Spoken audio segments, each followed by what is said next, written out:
De Monrovia, où nous avons participé au 51e sommet des chefs d'État et de gouvernement de la CEDEAO. Je dois dire que c'était un bon sommet. 12 chefs d'État sur 15 y ont participé et par conséquent, ça a été une longue journée. Je voudrais avant toute chose adresser toute notre gratitude, nos félicitations à Madame la présidente Ellen Johnson Sirleaf pour l'accueil, l'hospitalité et toutes les marques d'attention dont ma délégation et moi-même avons fait l'objet. Et nous avons tous rendu hommage à son leadership et également à sa capacité de dialogue, car tout au long de son mandat, elle a été totalement engagée à discuter des problèmes avec tous ses homologues avant d'arriver à une décision. Et nous avons eu bien sûr des dossiers importants à traiter avec elle.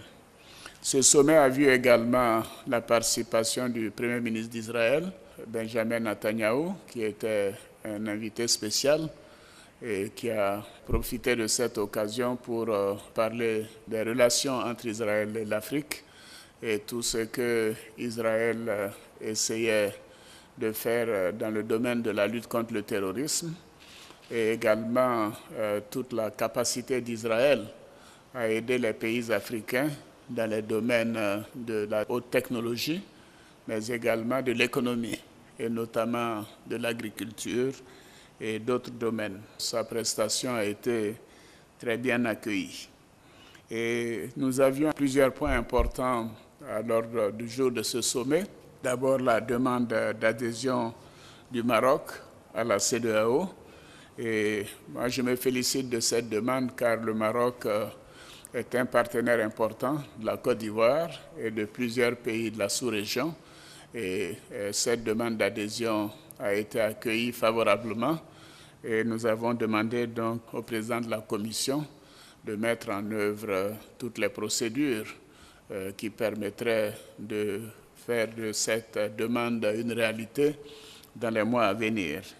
Le Maroc a tissé au cours des dernières années, notamment les 2 dernières décennies, des liens étroits, que ce soit au plan politique, au plan diplomatique, au plan économique, au plan de la lutte contre le terrorisme, avec la plupart des pays de la sous-région et des pays du continent africain.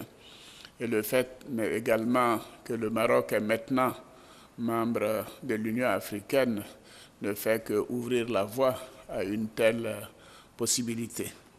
Et nous avions également une demande de la Tunisie pour avoir un rôle d'observateur à la CEDEAO, qui était d'ailleurs le rôle que le Maroc avait depuis plusieurs années. Et cette demande a également été agréée. Enfin, nous avions une demande d'association de la Mauritanie, qui en son temps a été membre fondateur de la CEDEAO en 1975 et qui avait quitté la CEDEAO et qui maintenant demande à revenir en qualité de membre associé. Nous avons accepté cela tout en encourageant la Mauritanie de revenir au sein de la CEDEAO. C'était donc des dossiers importants.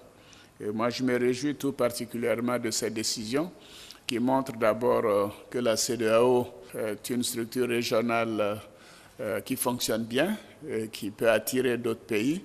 Et par conséquent, l'élargissement de la CEDEAO à ces pays, que ce soit en tant que membre, en tant qu'observateur ou en tant que membre associé, est une excellente chose pour l'image de la sous-région.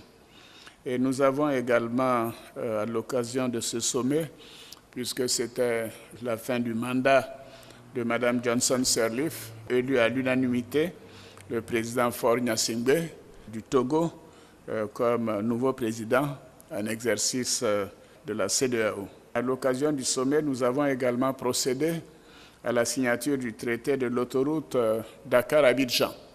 Comme vous le savez, il y a déjà un projet d'autoroute Lagos-Abidjan Et la deuxième phase, c'est l'autoroute Dakar-Abidjan.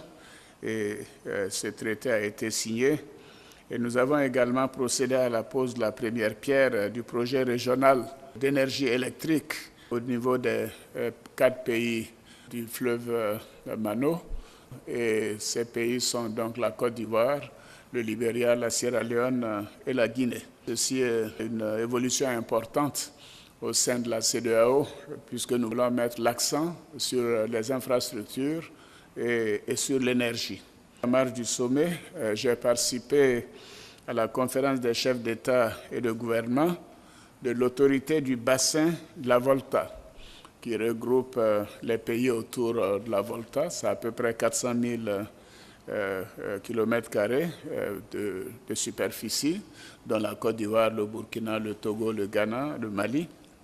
Et nous avons, à cette occasion, porté le président ROC, Marc-Christian Kaboré, comme président en exercice de ce sommet.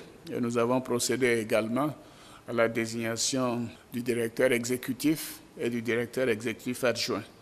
Cette organisation est chargée de veiller à la sauvegarde de l'environnement et de l'écosystème du fleuve. Et donc tous les pays environnants profiteront du fonctionnement de cette autorité.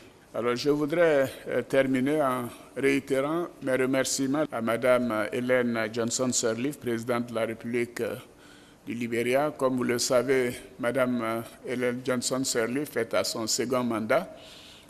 C'est un mandat de 6 ans, donc elle finit son second mandat à la fin de cette année.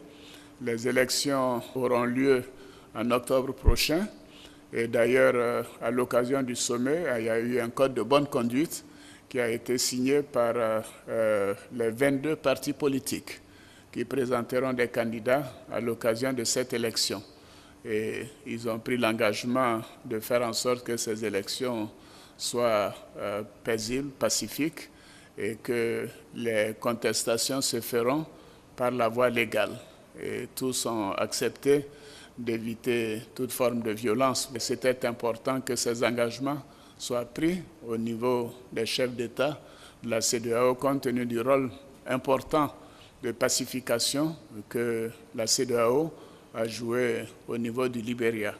Je voudrais donc rendre hommage à Mme Ellen Johnson Sirleaf pour le travail remarquable qu'elle a fait pour le Libéria et également la coopération importante, étroite qu'elle a eue avec la Côte d'Ivoire à l'occasion de la crise post-électorale que nous avons vécue. Le Libéria a tout de même reçu des milliers de réfugiés ivoiriens. Certains y sont toujours encore. Et je leur demande d'ailleurs de revenir, puisque la Côte d'Ivoire est en paix.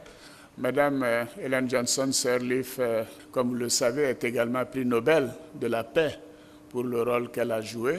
C'est une femme dynamique, une femme compétente qui a beaucoup fait pour son pays.